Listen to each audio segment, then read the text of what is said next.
Assalamualaikum warahmatullahi wabarakatuh. Apa kabar anak-anak ibu semua hari ini? Ibu doakan semoga kalian semua hari ini dalam keadaan sehat semua. Dan ingat, kalian harus selalu rajin cuci tangan agar terhindar dari berbagai macam penyakit ya. Hari ini, ibu akan membahas pelajaran bahasa Indonesia buku tema 1.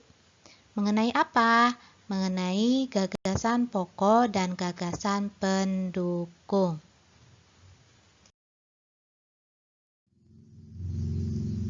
Sudah tahukah kalian apa itu gagasan pokok? Gagasan pokok adalah gagasan yang menjadi dasar pengembangan sebuah paragraf. Sedangkan gagasan pokok ini memiliki nama lain.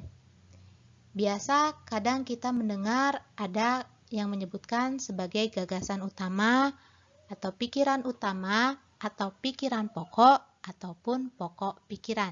Semua nama lain itu artinya sama saja dengan gagasan pokok.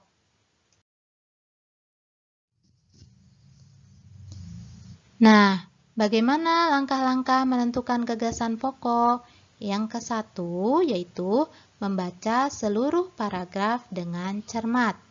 Yang kedua, mencermati kalimat pertama hingga akhir.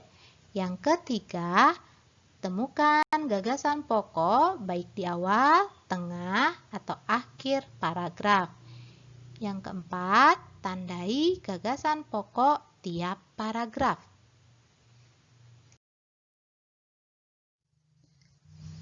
Lalu di sini ada ciri gagasan pokok. Ciri-cirinya adalah 1. Mengandung topik permasalahan. Yang kedua, berupa kalimat lengkap yang dapat berdiri sendiri. Yang ketiga, memiliki arti yang jelas tanpa dihubungkan dengan kalimat lainnya. Yang keempat, terbentuk tanpa kata sambung.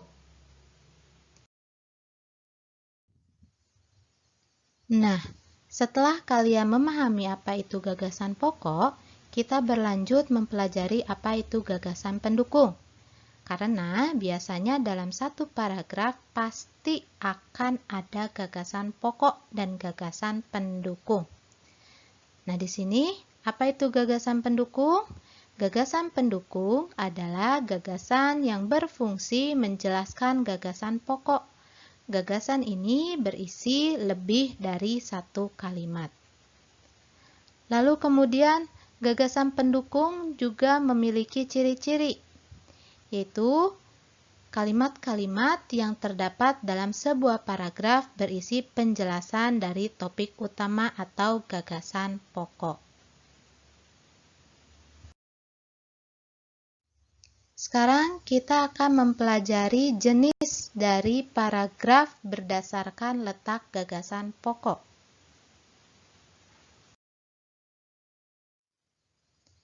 Satu, paragraf deduktif, yaitu paragraf yang gagasan pokoknya terletak di awal paragraf. Gagasan pokok ini kemudian dijelaskan secara rinci melalui kalimat penjelas. Contoh, di sini ada satu paragraf pendek. Bowo suka makan buah-buahan. Buah-buahan yang disukainya adalah apel, pepaya, dan mangga. Buah banyak mengandung vitamin yang bermanfaat bagi tubuh. Dari satu paragraf ini dapat diketahui bahwa gagasan pokoknya berada di awal paragraf, yaitu yang diberi garis merah. Sedangkan yang diberi garis hijau dan ungu merupakan gagasan pendukung.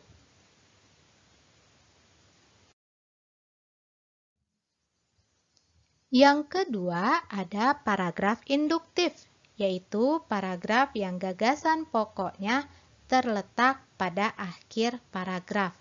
Contoh, rokok dapat menyebabkan serangan jantung, hipertensi, stroke karena ter dan nikotin. Itulah bahaya rokok bagi kesehatan tubuh. Dari Satu paragraf ini yang diberi garis merah yaitu adalah gagasan pokoknya. Sedangkan yang diberi garis hijau adalah gagasan pendukung.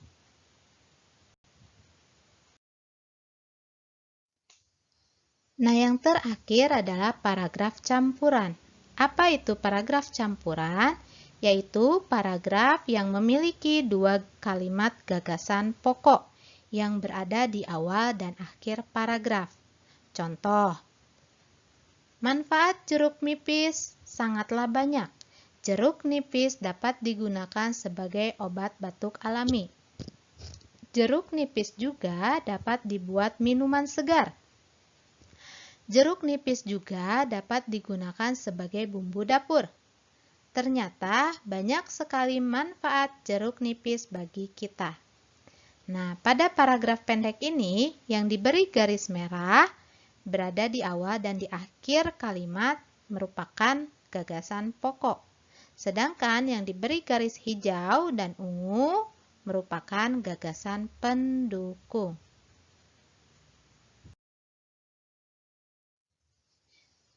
Di sini Ibu akan memberikan satu contoh soal. Bisa kalian perhatikan, di sini ada paragraf pendek yang berisi, Rahayu adalah siswa rajin kelas 4 di SDN Merdeka.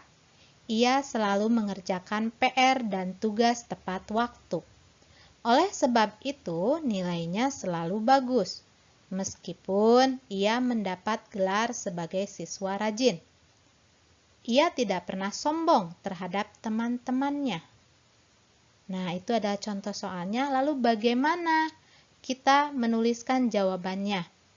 Nah, jawabannya seperti ini. Gagasan pokoknya bisa kita lihat bahwa dari cerita tersebut, gagasan pokoknya berada di awal paragraf, yaitu Rahayu adalah siswa rajin. Lalu, gagasan pendukungnya adalah 1. Rahayu selalu mengerjakan PR dan tugas tepat waktu. 2. Nilainya selalu bagus. 3. Rahayu mendapat gelar sebagai siswa rajin. Nah, itu adalah salah satu contoh soal dari sebuah paragraf.